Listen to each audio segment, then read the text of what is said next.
आओ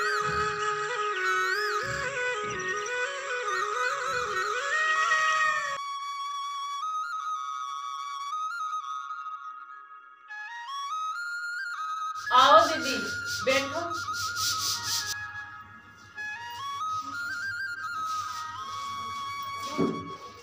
अरे दीदी, आजकल तो आप दिखाई नहीं देती और हमने सुना है कि आपने कोई नया गुरु बना लिया है।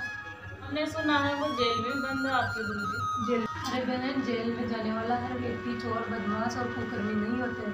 कुछ लोग परमार्थ के लिए भी जेल में जाते हैं, जेल जैसी प्रताड़नाएं भी स्वीकार करते हैं और भगत सिंह, राजगुरु, सुखदेव जैसे देश प्रेमी हंसते हंसते देश के लिए फांसी पर चढ़ गए। और महात्मा गांधी जी जैसे महान व्यक्ति भी हमारे देश को आज़ादी के लिए जेल में गए हैं और जेल जैसी प्रताड़ना स्वीकार की है उन्होंने। कृष्ण जी का जन्म भी तो जेल में हुआ है और दूसरी तरफ ईसा मसीह जी को सत्य बोलने पर सूली पर चढ़ा दिया गया है। ईसा मसीह को आज गॉड कहकर संबोधित किया जाता है। अच्छा। अरे बहन, सच तो ये है कि जब भी किसी महापुरुष ने जनता को सत्य का आईना दिखाना चाहा है, तभी जनता द्वारा उस महापुरुष को प्रताड़ित किया गया है। ठीक उसी प्रकार संत रामपाल जी महाराज भी एक महापुरुष की भूमिका निभा रहे हैं और सत्य का ज्ञान देकर जनता को सतभक्ति का मार्ग दिखा रहे हैं। अरे दीदी, ऐसा क्या बताते हैं आपके गुरुजी? हमारे गुरुजी शास्त्रानुकूल साधना बताते हैं। तो इसमें जेल में जाने की क्या बात है? गीता, हमारे धर्म गुरु हमें शास्त्र विरुद्ध साधना बताते हैं जिसका हमारे गुरुजी विरोध करते हैं। उनकी रोजी रोटी पर संकट आता है जिसके कारण हमारे गुरुजी को गलत सरकार के साथ मिलकर झूठे मुकदमे में फंसाकर जेल में बंद कर दिया गया है। अच्छा, ये बात है क्या? अरे गीता, हमारे गुरुजी का हर रविवार को सत्संग होता है, तू भी मेरे साथ चला कर। वहाँ पर जाने से पता चलता है कि कौन सही साधना बता रहा है और कौन गलत, और ये भी पता चलता है कि जेल में कौन है। दीदी, मैं आपके साथ सत्संग में नहीं चल सकती, लोग क्या कहेंगे कि कहाँ तक के खाती फिरती है, इनके गुरुजी तो जेल में है। अरे गीता, तू इस संसार की तरफ मत देख, ये संसार तुझे कुछ भी नहीं देने वाला है। तू अपने आप को देख, तेरी क्या हालत हो रही है और तेरे घर की हालत इतनी खराब है कि तू कितनी परेशान रहती है। हमारे गुरुजी कहते हैं कि हंसा कुलकर्णी के कारण हंसा गया भिगोई, जब ये कुल क्या कर लेगा जब तू चार पाए का होए। परिवार के कार्यों में उलझकर मनुष्य जन्मों को यूं ही खो दोगे और अनेकों प्रकार के पशु पक्षियों की योनियों में भटकते रहोगे।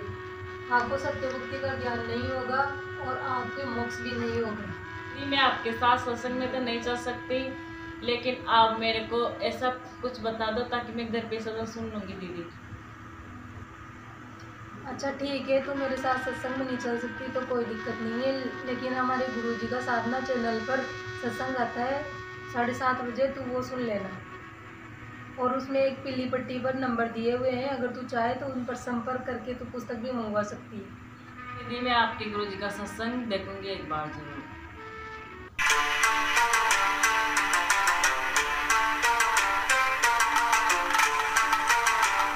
1994 से संत रामपाल जी का संघर्ष शुरू होता है। सन 1994 के बाद संत रामपाल जी अच्छी खासी जूनियर इंजीनियर की नौकरी और खुशहाल परिवार को छोड़ विश्व की आत्माओं को जगाने में लग गए। इसके बाद उन्होंने दिन रात एक करके भक्त समाज को जागरूक किया और भटके हुओं को मोक्ष का रास्ता दिखाते हुए कभी पीछे मुड़कर नहीं देखा। संत रामपाल जी के बारे में भविष्यवाणी करने वाले नानक जी, इंग्लैंड के ज्योतिषी कीरो, भविष्यवक्ता वेजिलेटिन, अमेरिका की जीन डिक्सन, अमेरिका के एंडरसन, पोलैंड के गरार्ड कराइसे, अमेरिका के चार्ल्स क्लार्क, हंगरी की बोरिस्का, फ्रांस के डॉक्टर जुलवर्न, नास्ट्रेडामस, इजराइल के प्रोफेसर हरार, अमेरिका की महिला भविष्यवक्ता फ्लोरेंस और जय गुरुदेव आदि ने जिस महापुरुष के बारे में भविष्यवाणियां की है वो महापुरुष संत रामपाल जी हैं। संत रामपाल जी ने धार्मिक पाखंडवाद को मिटाने का बीड़ा उठाया और सत भक्ति का प्रचार प्रसार शुरू किया। स्वामी रामदेवानंद जी महाराज ने 1994 को संत रामपाल जी महाराज को नाम दीक्षा देने की आज्ञा दी। सन 1994 से संत रामपाल जी ने घर घर जाकर सत्संग किए और जनता को बताया कि आपको नकली धर्मगुरुओं द्वारा भ्रमित किया जा रहा है, आपको भक्ति के नाम पर लूटा जा रहा है। उन्होंने बताया कि आप अपने वेदों और ग्रंथों को खोल कर देखो, उनमें खजाना छुपा हुआ है। सदग्रंथ क्या बता रहे हैं और हमारे मुल्ला काजी पंडित क्या बता रहे हैं। संत जी ने सदग्रंथों और प्रमाणित संतों की वाणियों से सिद्ध किया कि कबीर साहिब जी ही परमात्मा है, जो सतलोक में रहते हैं और समय समय पर पृथ्वी पर आकर अपनी आत्माओं को चेताते रहते हैं। संत रामपाल जी महाराज ने जो भक्ति विधि बताई, उससे लाखों लोगों के शारीरिक और आर्थिक लाभ मिलने लगे।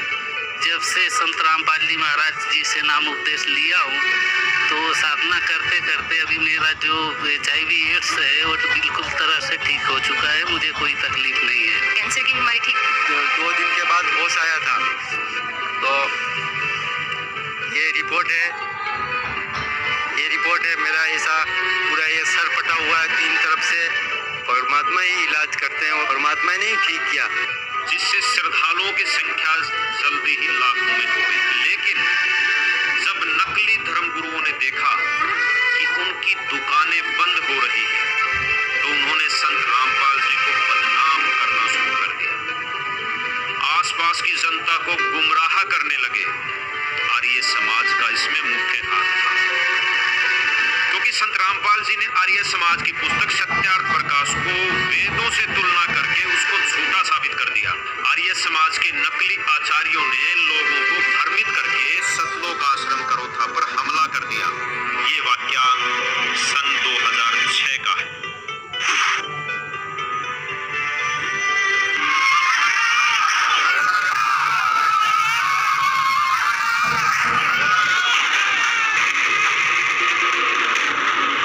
वर्तमान के परिप्रेक्ष्य में अतुलनीय है और आने वाले समय में सुनहरे अक्षरों में लिखे जाने योग्य है। संघर्षपूर्ण जीवन जी रहे इस महापुरुष ने अपना जीवन जनता की भलाई के लिए ईश्वर को सौंप दिया।